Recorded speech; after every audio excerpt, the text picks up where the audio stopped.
Do you feel Measure Z could have a negative impact on our city? Might big ticket items such as cars be purchased in another city, thus decreasing revenue? I'd like to clarify the issue of cars and purchasing cars. A San Leandrian can't go to a neighboring city and buy a car for less sales tax number. It carries with you, so if you buy a car, let's say in Fremont or in Oakland or Berkeley, you still have to pay that 10% number, so that's actually not relevant. I'm firmly supporting Measure Z. It's critical that we support this and vote for this in November.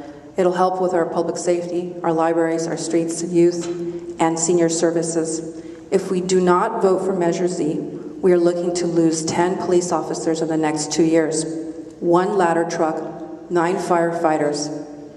Our branch libraries will be either reduced or closed, and many of our recreation programs, including services at pools, for example, which I know is important to many people in the community, will be cut as well. It's a temporary measure. We have to support it, and we have to help ourselves because we cannot depend on any other revenue measure. Thank you, Ms. Lopez. Ms. Cutter? I think that the tax, while I am voting for it, I think it's a Band-Aid right now for our city government. I think that what we need to do is look at our budget and start making some of the cuts that should have been made a while ago. When you are going year after year in deficit spending and trying to bank on a recovery, that's what you're doing. You're kind of guessing. We need to bank on surety. We need to make sure that we make cuts that our budget stays balanced. One of the things, it's a short-term solution.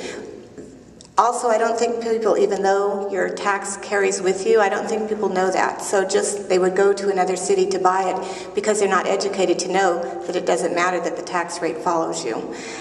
So there is a possibility that it could be detrimental, but I think that we really need to do a good job to advertise that it's not, and we need to have the community decide what services they want to have in our community, and therefore voting for the tax. Thank you, Ms. Cutter.